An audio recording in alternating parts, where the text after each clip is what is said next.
trust you had a wonderful weekend wherever you were in God's green garden. This 3rd and 4th of December, 20 days to go till Santa Claus. Thank you, Sam. Fantastic. Those of you who were in the trading retreat last week, how are you feeling? You got your legs back? Your trading legs back yet? Hell of a week, wasn't it? I dare say Ash and George will be coming into the room shortly. We'll see how they fared there in Bali. Righto, but before we do that, let's jump in and have a look and see what's going on in the wonderful world of the pound versus the US dollar. There's the screen. Let's go to the 1 hour chart. And I didn't trade on Friday. Thursday was a winner. That was a good one. Let me get rid of that. And see what we're faced with today. Those of you here for the first time, welcome. Hi, Vince. How you doing? Greetings to you as well. Nice to have you in the room. Don't hesitate to put a chat in the box. Come on screen if you want. Come on mic if you've got any questions or anything you want us to look at. It's all here to do for you, so don't be shy. Let me just see. I've got one box that's not open, needs to be open.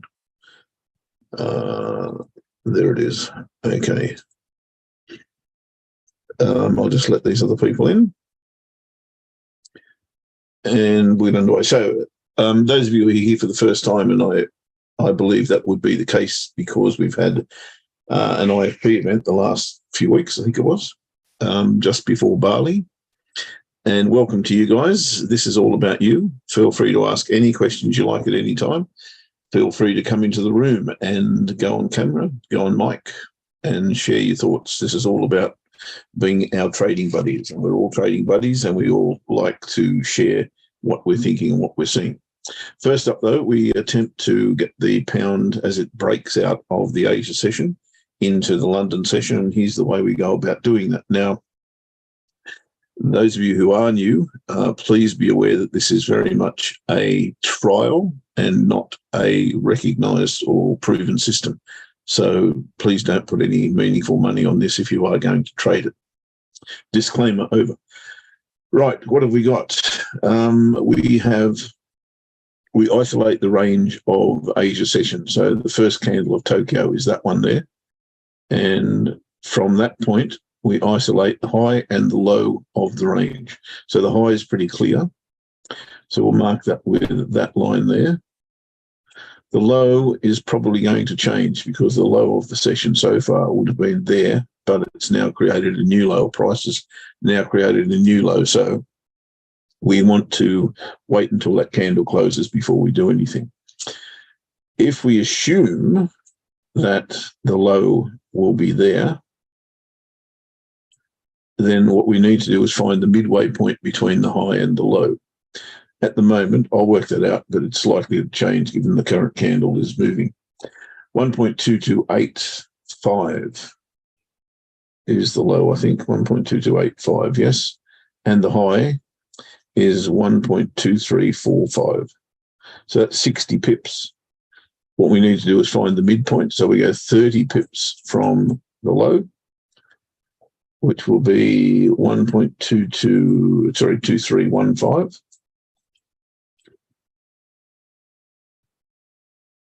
That's at the moment. 2315.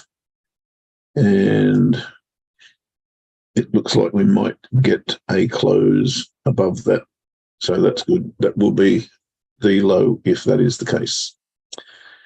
Now, once we've established the low and the high and the midpoint, what we then work out is where we're going to trade. The direction that we're going to trade is in the opposite direction of momentum.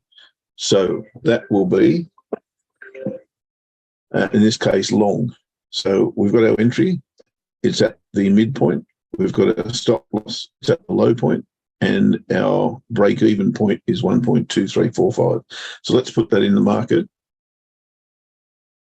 Again, if you're doing this for the first time, or you're witnessing this for the first time, it is in trial mode. So please take that into consideration if you're going to trade it. Right. So for that reason, I'm trading this at micro lots and very few of them.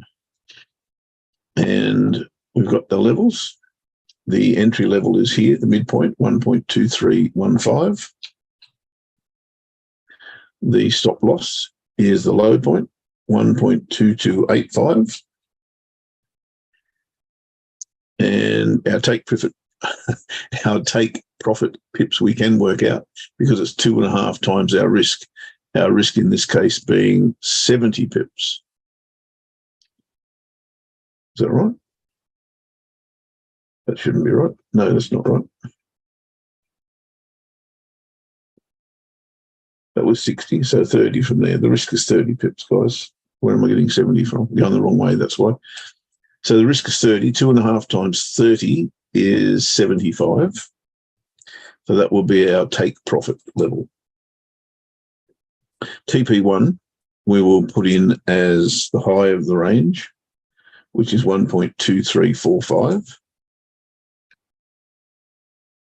And we won't take anything off at that point.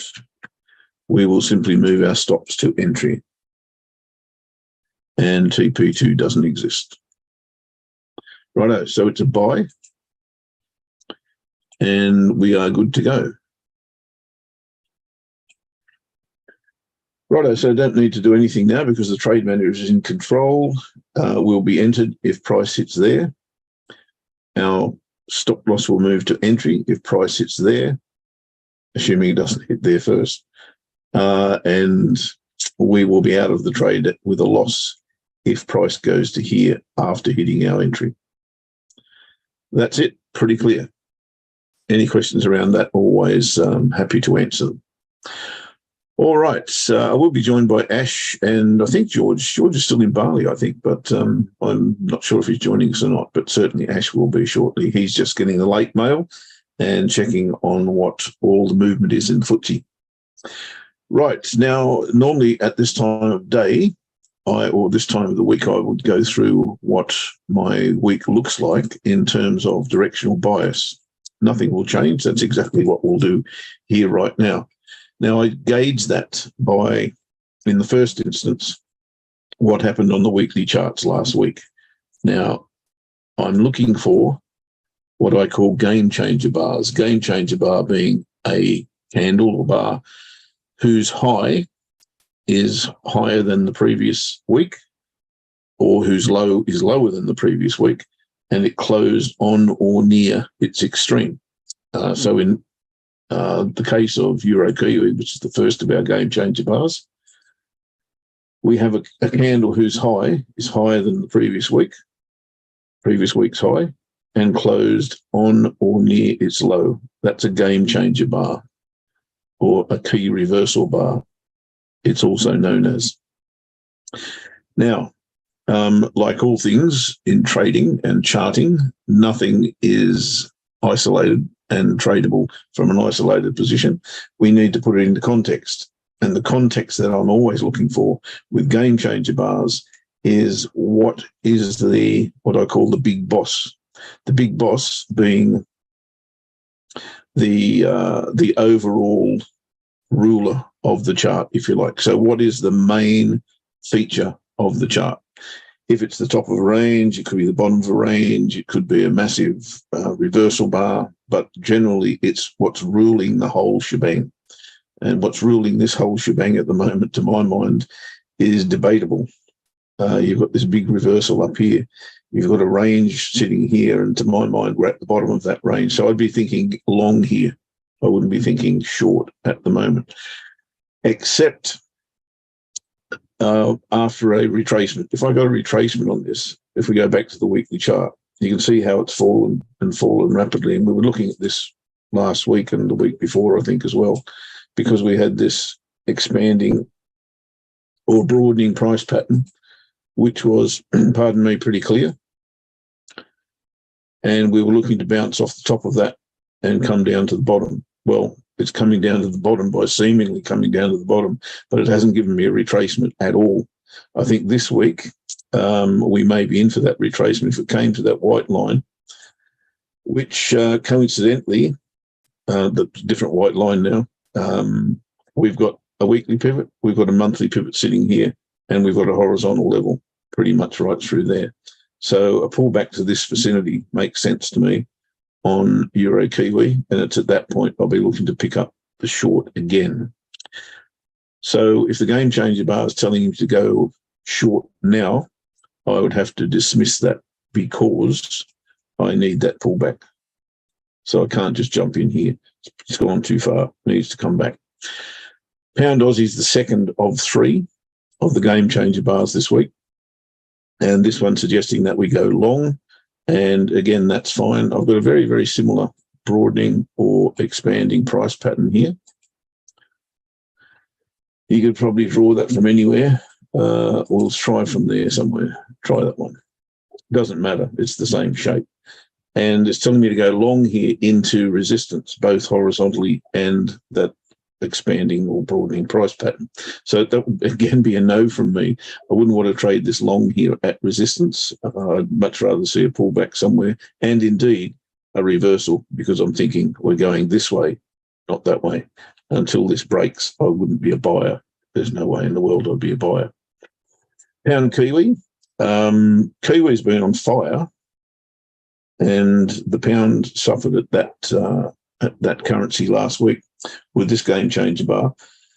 Again, we're at a support level, and I wouldn't want to be getting into it. But that said, the cycle, if it is to continue, is probably going to continue here. So the next port of call is probably down around the bottom of that range there, I would imagine. And if you are keen to trade that, your reward to risk is not superb. And again, you're at the bottom of the current range. A pullback makes sense. So looking for a pullback on Pound Kiwi. Oh, look at the range. That's kind of scary, isn't it? Trading out of that is not a thing I'd like to do from this level. I'd much prefer to pull back here, give me maybe a false break of resistance, and then I can look to trade short, but not at the moment. So they're the three that are in contention as far as game changer bars are concerned. Thank you, Sam. Neither of them is what I want to trade at the moment. This is the one I do, and quite interested in this. It's dollar CAD. And what I see on dollar CAD, I was talking about the big boss before, and the big boss to my mind is this big double top sitting here. We have broken through to this level here, which is quite interesting. It's not only been resistance in the near, it was 5 years ago or 6 years ago since we hit that level, but you go back into, 2003 by the look of that, and it was a massive break, retested that level, and it sent the market plummeting, absolutely plummeting. So to my mind, we have got the opportunity to trade this short. And where to? Well, maybe down to here somewhere, a fair distance from where we are currently. So that's why I'm interested. And the weekly has given me, it's hard to say it's a game changer bar because it hasn't finished on its low. But what it has done, it's certainly rejected this upper level of 136.80 or something like that. And it's come down with the monthly pivot. And the monthly pivot's been retested. So I've got a reversal bar on the monthly, on the daily chart from Friday. I've got a reversal bar or key reversal bar on the weekly from last week. So that's good enough for me. I'm happy to trade it short from here. First rewards are not real good, first contact, but it is about, 120 of 270 pips. So it qualifies in my book. So I have placed an order short on dollar CAD underneath the weekly bar, and it's at 1.3379 if you're interested. That's the entry level. Stop loss is 1.3 something. 36, what have I got? 270.49, 3649, 1.3649. And the first take profit is at 1.3259. If my maths is doing the right thing by my brain, which I've got to say is very slow today because I had a Christmas party yesterday. OMG, am I tired? but I'm probably not as tired as Ash.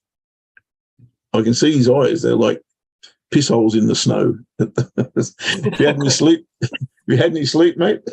Not so much. It's been a tricky time since I got back. I've got to be honest with you, mate. I've got a builder that's not turned up. I've got stuff everywhere. We got Christmas coming. I've got jet lag, and now I've got no internet in the way that I want it. So it hasn't worked out well. I've had internet. It was collapsing before I left, and so I ordered a piece of kit. I ordered this TP Link, and I've read reviews, and it was amazing. I've plugged it in, and it's doing nothing. So I don't know what. It's probably user error, to be honest. But I've just ordered another piece of kit. See if it's going to boost it. So not great, but I have got some Wi-Fi, so I can check some bits and pieces out. Not the greatest environment for trading, and actually terrible for research, because I need my big system for research, so I can see as many pieces of data that I can, so I can bring it all into one area at the end. But doing it on a laptop, it's it's not impossible if you're used to it, but I'm not used to it. And you just spend a week on it, mate. What are you talking about? Had a good winter. Do you know what? I find them really cumbersome and slow, laptops. I just not the operations of them, but just trying to sort of, because I like lots of screens. When I trade and when I look for stuff, I like lots of screen equity, so I can open up lots of apps and see it in one hit and read it like a book. But with a laptop, you got to kind of click on Windows and drag it all over. And I just clunky, isn't it?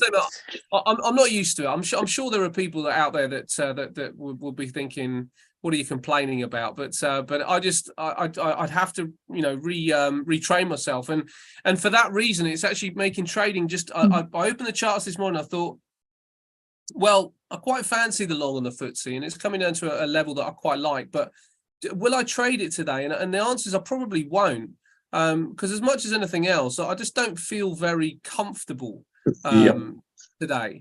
And I know what you mean. It's just after a sort of big thing, and I've made this mistake before, going away and then sitting back down and thinking, right, get straight back on the hobby horse, and you're away. And it's hurt me before, and I don't really want to do that. I want to wait until I'm back in the swing of things. Everything's set up the way it should be. The system's working, and I can go. So I doubt I'll trade today, mate. No, fair enough. I do have Lexi's prompted me to ask the eternal question when you go away. Where's your passport? Oh gosh, actually I don't know. It's probably around somewhere. Of course you don't. The thing is, I'd like to say, because I got through customs, I know where it is, but I went to Spain in December, got through customs, and I left it on the bus. So I don't think there's any guarantee that it's around. I can't remember seeing it, to be honest, since I've been back. But I'll have to have a look for it. At least you didn't have to go from one side of Bali Island to the other this time, apparently. Yeah. Oh no, I didn't have to do that. But I do know it's quite annoying, because I like it when you get the stamps in the passports. But all my passports have only got one trip on them because I keep losing them. So let's hope this one's still around, mate. I can't guarantee it, but I'm now paranoid, and I'll have a look as soon as I've finished. But but on to trading. Yes. I am so the best I can give right now is that the COT data on the euro is just so extreme, and I'm going to show you it, because when we looked at the dollar, a little while ago. Oh no, I've got COT data on here. This is the problem. I've been working, because early this morning, my internet was working on my big system, and I think I switched everything over. So maybe I can't give you that right now. I could give you it, but it's going to take me 5 minutes to kind of go and get it. So I can go through a few things if you want that space. That's fine. It's well worth looking at. I mean, we don't have a lot to go on. Fundamentally, we are in a situation where the market is just a bit weak, right across the board. The market is just a bit weak. So when you're trying to look for drivers that could send something in the opposite direction, it's not that easy to find. The only thing that I would say is all of a sudden the dollar looks really interesting. And actually, I'll just show you some charts and show you what I mean with this, mate, because the dollar looks interesting, and subsequently some of the other things actually look interesting as a potential selling opportunity. Sure. So the dollar isn't, so the US in itself, economically, isn't collapsing. You know, what we're sort of seeing is Jerome Powell's rhetoric changing a little bit, and there being a little bit of worry about slowing down economic activity to the point where recession is imminent. But they are still trying to avoid that. They're still trying to sort of like bring in the soft landing, and they might achieve it. And obviously, because of that, the dollar has started to sink. And one of the reasons that the dollar has started to sink is because if we consider the difference between the dollar's interest rate versus something like the euro, much greater distance to go for the eurozone. But the economic data really isn't great in the eurozone. Of course, it's not. And of course, some of the reason that we're starting to see some upside in the euro is that there might be a little less worry about the situation with oil as the price of oil comes down in Europe. So we see the euro got a little bit more, got a bit of upside. But actually, economically, the United States is still in a much better position. And the question is, where's fair value where we currently sit, and where might it be in the next 3 months? And if I look at this move in the dollar, it's been pretty extreme. And the COT data suggested that this was the price point before we started to see that surge in interest rates against some of the other currencies. And we are there. We're basically on that price point. So now the question is, do the ECB genuinely start to catch up, or do they both now start to move in tandem? You know, i.e., are they both going to go at 0.5? Mm-hmm. So ECB inflation data is coming in at 10%. It's slightly weaker, but it's still at 10%. So they've got more work to do. But the economy is in such a difficult position, they may not have the stomach to do it. So do they start moving in tandem? And because of the price point, I think it's worth considering. You know, we are at that level of support, and this is a price point that we see on the monthlies, where this would have had to break out. This is basically where we sit. This is a buy zone. You know, this is not anymore a sell zone, and we are still making a potential higher low here. So I quite like some dollar upside, and it's just a case of what's going to drive the dollar upside, and it might well be euro downside. The euro COT data is very, very strong, and I'll bring that in when you do your analysis. But the caveat to that, as the dollar weakened, is that we are reading the report from Tuesday to Tuesday.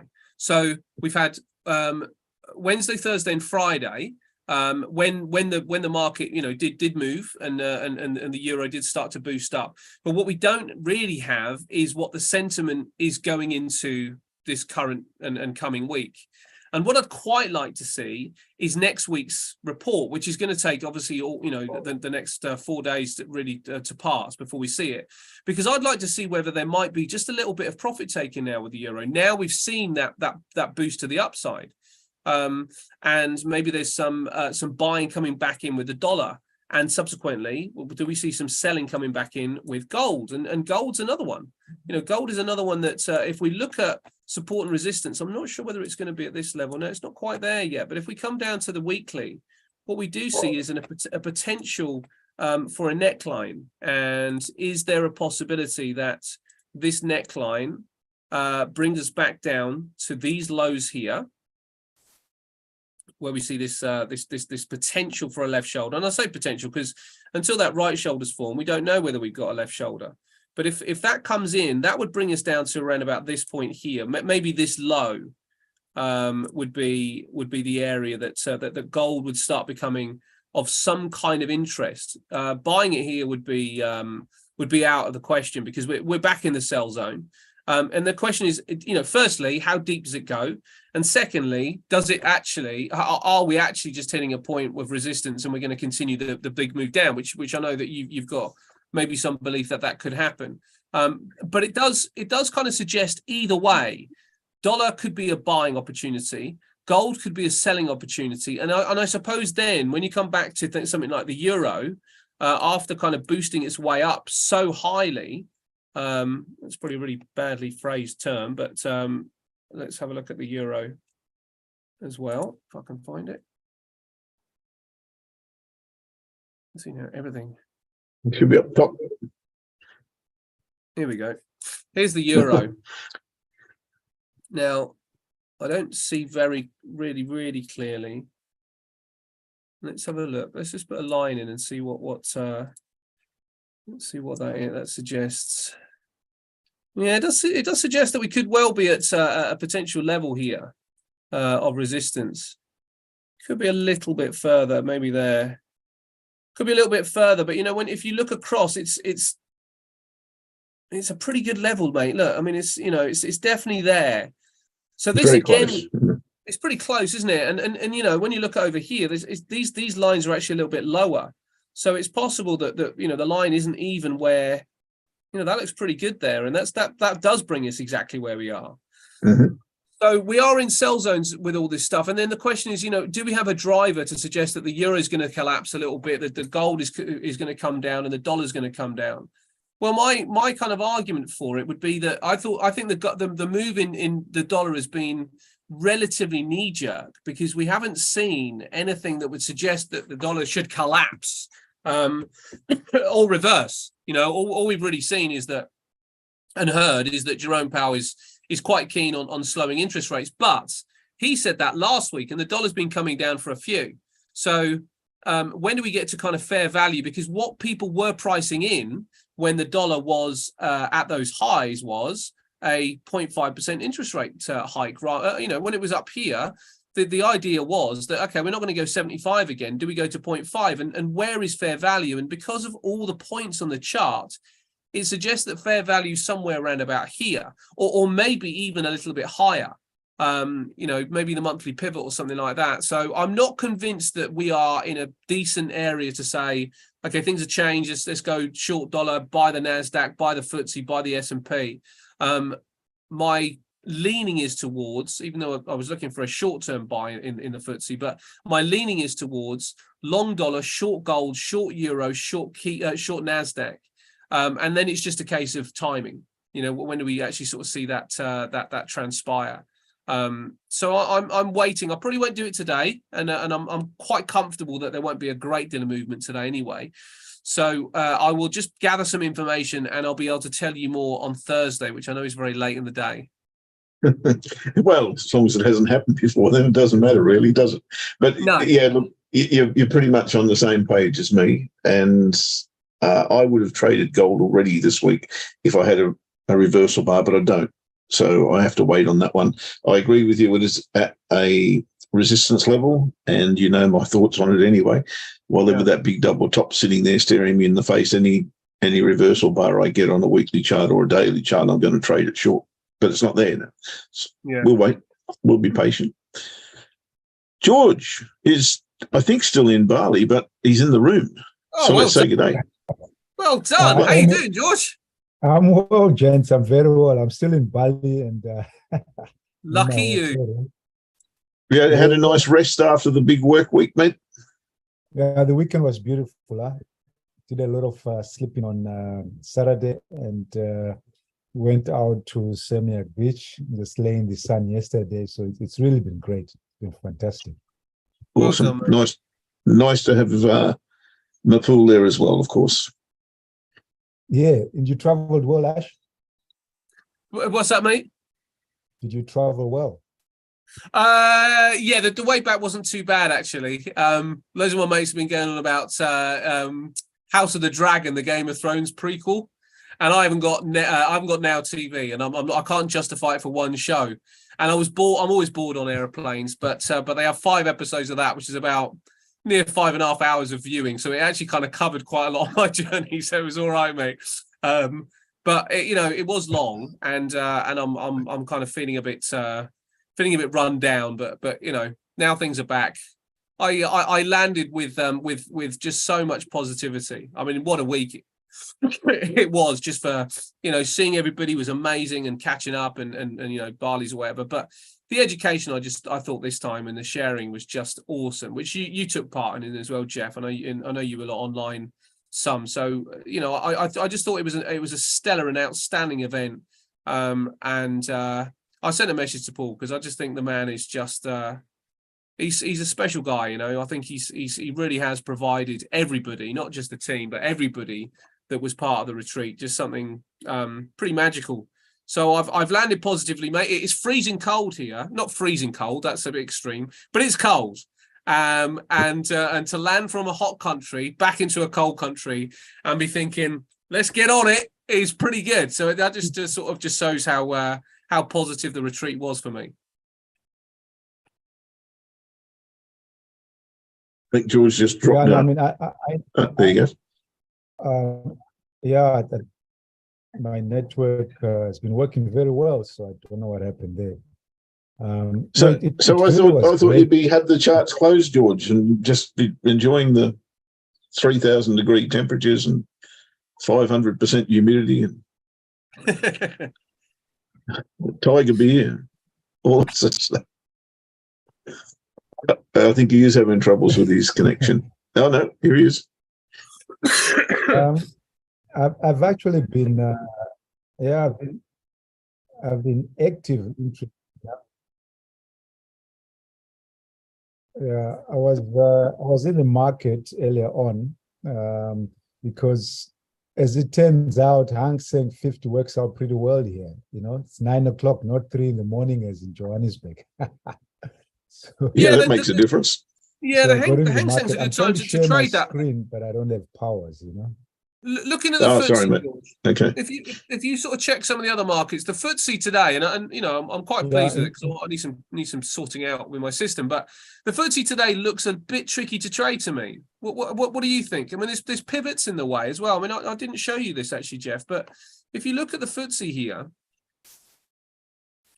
I think interesting for maybe a short-term bounce, but there's pivots in the way. The market's a little bit negative, possible sort of head and shoulders pattern. And I don't know, what do you think about the FTSE, George? Are you thinking maybe just one more push to the highs? So when I got up having a look at it, because of this test of the 10 EMA, I've been waiting to see if the bulls can give us one more push just off that. Every time, look at that. They tested the 10 EMA with this candle, a little bit of up. They tested the 10 EMA here, and it was a bit of buying. So I want to see if at all we get a bit more buying, but not far. I don't think this market has got far to go before the bears come in. I pointed out last week, that's the high of June. If we squeeze that up a bit, there's that problem there for the bears. There is the high of 2022. So the bears are going to defend that. But I think if the bulls are strong, the high of last Friday might be just the opportunity for them. But we're already into the open and there's not much happening. No. So that's a bit of a concern. If you look at this, we're trekking away from it. So I'm not sure how they'll get momentum to come up here. They had the opportunity earlier on, and until that happens, there's nothing to do. So without that decisive break above the high of yesterday, there's nothing I'm going to do in this market. I'm just going to wait. It's a bit of a mess, isn't it? I mean, that's just a very messy looking range, and we're coming off some quite significant highs as well. And I'm not too keen. I've got to say. It's a bit like the dollar and gold and the euro, where we are in this sell zone, but where's the driver? And I'm not sure if it's there just yet. Yeah, I mean, with the euro, I'm definitely not doing anything now. I mean, if I'm going to sell, I need to see a bear reversal candle on the daily. Yeah. If this thing is a bear candle, yes, I'll sell. If I'm going to buy, we have to be bouncing off the 10 EMA. So there's nothing to do here until either we get that reversal candle or we get a bounce off the 10 EMA. So I'm just going to wait as well. I mean, if you have a look, Same kind of thing on the S&P 500. Nothing to do for me in the middle of this range here. I added a couple more pairs to my charts, actually. The pound versus the dollar and the yen. Again, same strict kind of ways to trade. I've either got to see a reversal off the top of this channel to trade down to the bottom of the channel, or if you get down here, a bounce off the 10 EMA. George, is there a reason why you've added those pairs? Yes, so the main reason is because I'm pretty clear about how to trade, and I'm very comfortable that I don't just jump in whatever presents me. So the next highest volume pairs that I would look at is excuse me, is the pound and the yen. And again, I'm only strictly going to trade those off key levels of resistance and support. So only when I see something set it up will I jump into the market. So I wouldn't do much. For just have a quick look on the pound here, I would probably have only looked at the market on that inside reversal of the 10 EMA. I would have looked at that.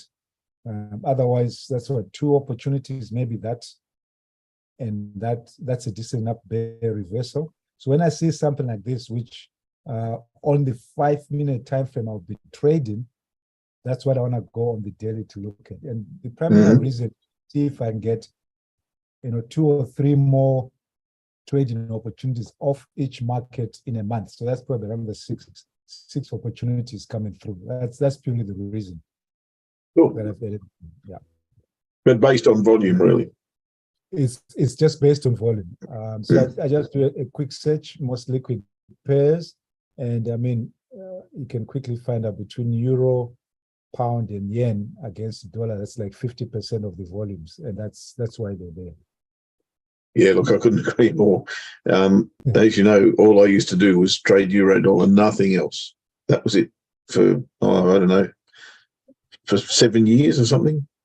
Yeah. People might think that that's boring as bat guana, but it really does give you a far better appraisal or understanding of what a pair is likely to do at any given time, I believe.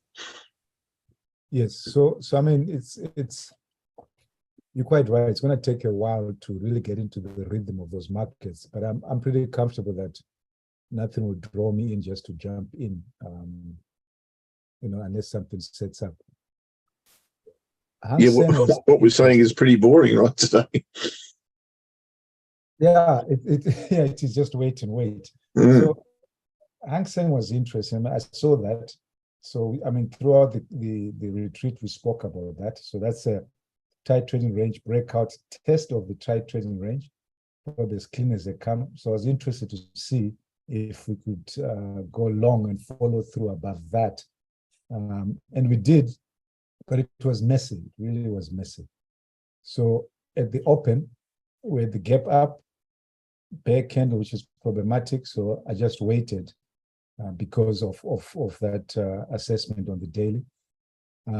If we'd stayed beneath the high of yesterday and lower highs, then I would have looked to sell, but we didn't. So I saw this candle here. This bear candle was a test of this breakout. I mean, this is interesting. It's almost like we saw on the daily, right? Tight trading range breakout, we come back to test it. So that was a test of it. And off that, I was trying to see a way to get into the market. And I only got an entry here. So I took that stop down here, which is where you put the stop, hoping to get huge acceleration up. But we got up to these highs, failed to get to the high of the first candle. And we were going sideways. By the time we got to the close of the session, I got out. So I mean, it was a little bit of profit. I mean, it's gone up since then, but I didn't see any other way to jump in. I couldn't have jumped in there near the high. So small profit. Pretty hard when you're on the beach, mate. Sorry, mate. So it's pretty hard to see them when you're on the beach. Yeah, yeah, it is that. It is. So if we're only going to take what you see and the rest in January can go back and say, oh man, if I hadn't been on the beach, I'd have seen that. Yeah, never. There's always another wave, right? There is always another wave, never any pressure, any rush. So I think for today, I've not seen anything setting up on this. I mean, I'm going to wait, hang around. I really don't see I don't know how we're going to get a huge push up on UK 100 to get above the high and to trade it. So, there might not be much happening for the rest of the day. Yep, Yeah. Sounds like a Tuesday day for you. Let it go. So yeah, I think it's going to be a Tuesday day. Yeah. I'd agree with that. I think that's 2 out of 3. I still think there's an opportunity there on dollar CAD, but it may be too early in the week as well for that. I'm not 100% sure either, but I'm trading on a weekly bar, so it doesn't really matter at the end of the day. If we go into a little bit of drawdown today and then it starts its wend its way tomorrow or Wednesday or Thursday, who cares? Don't matter. All right, mate, should we let you go and enjoy the Bali oppressive humidity? Yeah, no, what a terrible place to be working from. Enjoy it, mate. All right, gents, take care. We'll catch up. See you soon, George. Cheers. Have a good time, Cheers, mate. buddy. Bye-bye. Take care. Righto. So you're disinterested, Ash? I am as well? disinterested, mate. Just to note, though, we've this is where sort of currencies start to become just a little bit more complicated because of where central banks are starting to go and reading the fundamentals and where they might go. Services PMI came out overnight from Japan showing some growth. You compare that with PMIs from Australia showing a beat of expectations, but still negativity down to 47.6. But we've got this kind of disparity between policy and I still think the yen is a really interesting currency.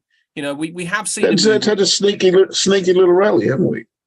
Yeah, we have had a sneaky little rally, and I wonder when they start to flip things around a little bit. 2023, which we've got to start considering, is going to be how do you pick it? How do you pick 2023? We've had huge moves this year. 2023, a lot of the information is known, and then it comes into to question: is it baked in? Are there going to be quite as many shocks in 2023? There could be, of course, but we had a pretty extreme year this year. So you would probably edge on the side that there won't be. But it could be a very, very, very rangy kind of year next year. I'm not going to say difficult because it depends on your style, but we could get quite a rangy year next year where trend following strategies are going to struggle on the longer term timeframes. The shorter term timeframes are going to be dandy because for every range there's a trend, and what I mean by that, if you've got a range on a weekly, then it's a trend on a 4 hourly. So the shorter term traders, short term time frame traders, might well do better next year than ones that are looking for big expansive moves as we come a little bit more into alignment on policy. Well, that's good and bad news. Also, I'm not trading shorter time frames at the moment, but maybe that's a New Year's resolution that I can carry, is try and make some time at this time of day to hang in front of the charts and trade the 30-minute chart, which is my passion, of course. Yeah. But time won't allow me to do it. Let's have a quick squiz at the pound. What's it doing? I'd like to see it hit the daily pivot, actually. That'd be good. That might propel it back in our direction. There's no entry on that at the moment. Let's have a look at the euro. We've spoken about the euro. There's that level that you were talking about, and it also coincides, I think, with the weekly as a trend line as well. So there is a bit of confluence going on here where we are, and I can only see opportunities at the moment when we hit a reversal and a lower high or something of that nature. Interesting part here, once again, And we saw this, I think, on what have been Euro Yen. I've got this nice little Three Amigos going on here as well. I better explain, because we do have some new people in the room today, what the Three Amigos is all about. Three Amigos is 3 false breaks of a range in ascending order, if I can put it that way. So there's the first one. There's the second one. And I'm waiting on the third one. If I get the third one as a reversal here, so I'm looking at the daily chart, of course. So it has to be relevant to that chart. Let me get rid of that line. If I can, if it'll let me. There you go. So I need to see this come back into this range. Range could be a little bit higher, I suppose, but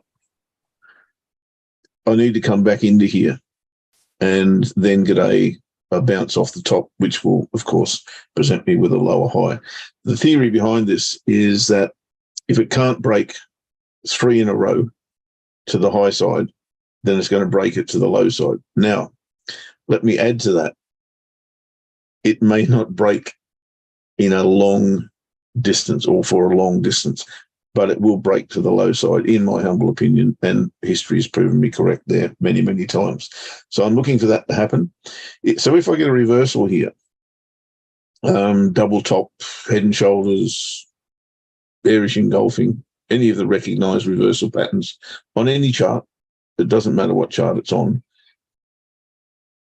I will look to trade it short with that in mind. And then when it does get back into that range, and I'll look for that lower high and trade it beyond the bottom of the range, probably to the monthly pivot. That looks like an obvious place to get out of the reversal if it does happen. So there's 2 things to think about here. Get the reversal and trade it back to the range. And once it gets back to the range, look for that lower high and trade it short down to the monthly pivot. That's what I've got in my head for the week anyway. It may or may not turn out that way.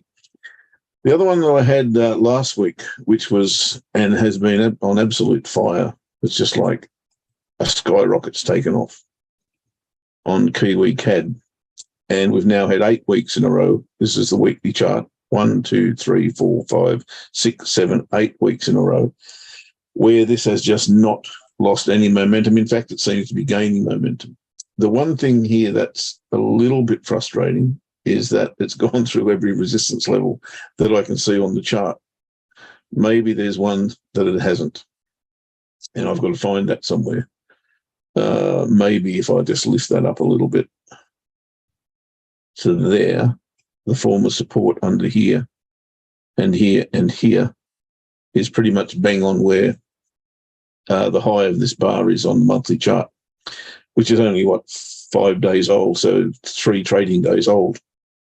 I'm dead keen to trade this short, but I've got to have a reason other than, okay, it's just going up like a straight line. I've got to find that reason, and this week I'm hopeful that will turn up. Didn't turn up last week. I was looking for it last week, but went straight through that trend line. So I've got to see, again, a double top or a head and shoulders or bearish engulfing bar or something of that nature, evening star, whatever, and then a lower high. If I see that on this chart, 4-hour chart, then I'll be all over Kiwi CAD. Best thing that could happen here, I believe, is if we hit the weekly pivot, then bounce off it and give me that lower high in this vicinity here somewhere. So I'll be jumping on that if it does turn up. Extremely counter trend, counter trend, maybe not, because we've got here, arguably, I'll call this, it's hard to call it a relief rally, but because it's so strong. But you can see that the trend has been bearish until this I can't call it a short covering rally really, but it does look like that's gone very fast. And when it goes very fast like that, then I'm talking about a monthly chart, it generally will come back. So I'm looking for it to come back to here somewhere. And that's kind of on my watch list big time. Kiwi CAD. We'll see how that pans out. There's CAD news. I think we've got interest rates on the CAD this week, if I'm not mistaken. That could be a determining factor.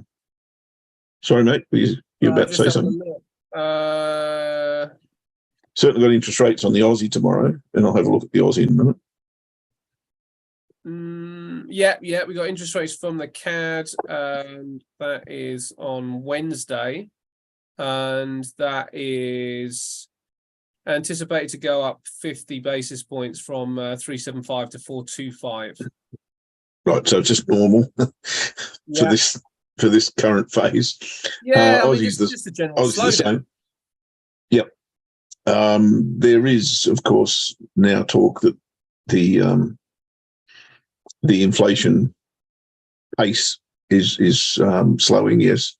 Yeah. So that may be represented in what these two central banks do tomorrow and Wednesday. We'll see. So that could be interesting. This may be the driver for Kiwi CAD short.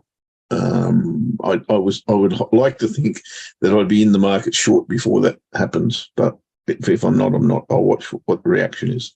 Yeah, Let's go back and talk. I mean, the PMIs as well are suggesting that that we are getting a weakening picture from inflation. So it looks like it's kind of curving down.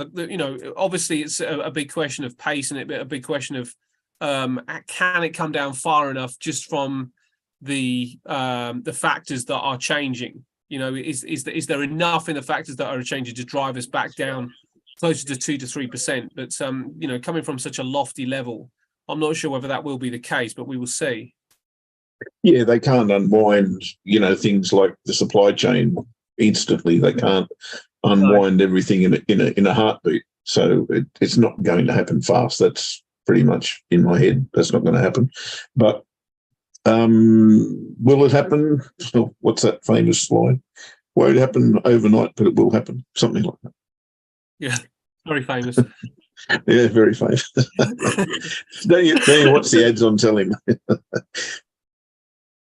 So have we got? I mean, we're pretty much wound up, mate. But there's, we got some people in the room, and I don't know if there's any. I haven't got any questions, but I don't know if there are any questions. No, I haven't got any questions. Okay, guys in the room, any questions or opinions on the market? Oh, I've got one. Oh, yeah. Any questions or opinions on the market, and anything that you guys are watching this week, or even if you want to trade at all, because one thing about this market is that it's not compulsory. We don't have to take trades. We can sit on the sidelines until things become a bit clearer. So, you guys waiting for some more clarity as well, or do you feel like you got some clarity to maybe look into the market and take any trades? Because whilst they're pontificating that. Yeah, go on, yeah. Just looking again at the euro versus the dollar, and on Friday, oh my goodness, why does it happen when I'm not in front of the charts? The daily pivot test looks like you could have got into that with a slingshot candle pattern. 1, 2, 3, 4, 5, 6. No, it would have happened after it expired. 1, 2, 3, 4, 5, 6. What a bugger. Similar scenario here today, really. We've got, and the market looks to have rolled over, looking for a lower high here. Or probably be too late. If we got another low test bar sitting there, would be interesting. Or if we got a break and retest of the trade line, that would also be interesting. And I'm talking about a daily pivot test. So it would depend on the size of the candle and the setup as to whether that's going to be fruitful or otherwise. But something to look at. If I was going to be in front of the charts, I'd certainly be looking for that a little bit later. Lexi's, sorry, you were going to say something. Well, no, Lexi's saying that she's going to wait. She's waiting for a dollar yen long, and interesting actually with the dollar yen. I don't know if if you have a look at that, you see the trend line. That last chart you were on, trend line starting on the 29th, the 22nd actually on the weekly, 22nd of May, and then the 31st of July. We'll be going up. Yeah. Now that looks interesting to me, because that would potentially, and then we could be looking at a right shoulder on the, around about that kind of June, July time as well. Sorry, left shoulder. So if that was a left shoulder, then we could possibly see, the start of a right shoulder attempting to form, which would take us back to the previous green candle. So I quite like that. I think a retracement, there. I wonder whether we could get something around there with because it looks like we're on a neckline. Yeah. Yep. So looking up there, the big problem here is the weekly pivot. You know, you probably need to clear it first, and then the question comes in. You know, does is there enough room between the weekly pivot and the next point of resistance? And I think there probably is on short-term time frames. Yeah, well, that's a weekly chart we're looking at, so we can certainly zero in on that. Let's have a look.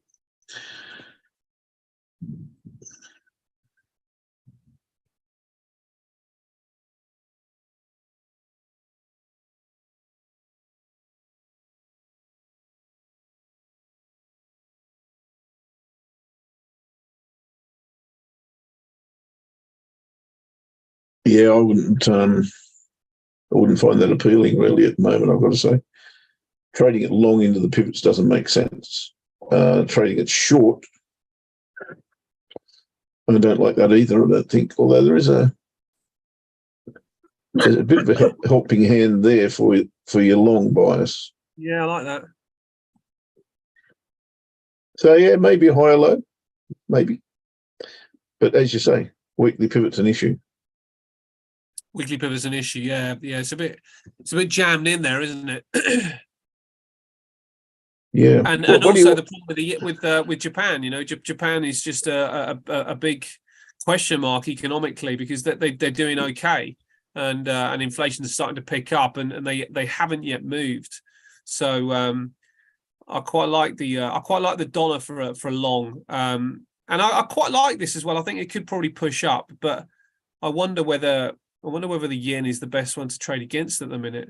Very weak seasonally, actually, has to be said, the yen, and in the COT data and seasonals are pointing to some yen downside, but the dollar's not particularly strong on either COT or seasonals either at this stage. So I like euro yen long as a potential. I was looking for it last week. I still think that there's a possibility in that, but again, there's things in the way.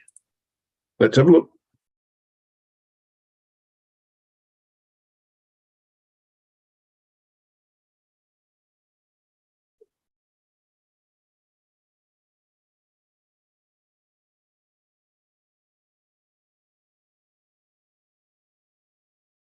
Yeah, it looks like that lower trend line is quite interesting, isn't it? It's similar. Yeah. You probably drag it from there. I probably would, yeah. Looks like a pretty decent bed of support there. That's a nice one. Yeah, how much room is there? Is a good question, I suppose. You could pick it up to.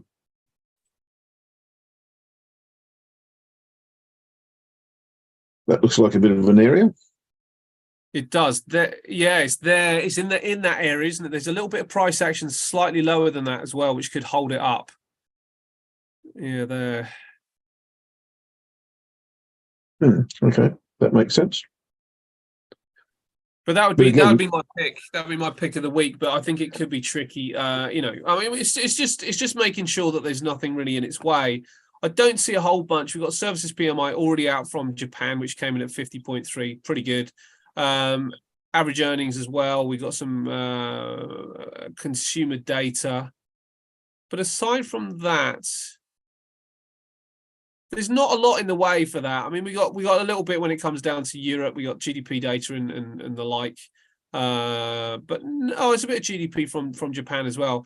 So there's not a whole bunch actually. The money supply on Thursday, that could be quite telling, because that has actually provided some upside for Japan recently. M2 and M3 money supply and stock. So Thursday could be the day to either secure some of those profits or maybe get into the trade if you've waited all week. But that looks like the pivotal day to me at this stage. Okay. I'm thinking dollar myself, but I'm thinking gold. I'm thinking not so much silver, because silver is not yet, to my mind, at its resistance level. I think there's a little bit more left in silver against the dollar. Yeah. The Nasdaq, I think, is probably the same. Actually, where's that line come from? It's come from somewhere else. here. So there's a confluence there on the Nasdaq as well. So it may not have reached its level, but it's also hasn't broken that range either.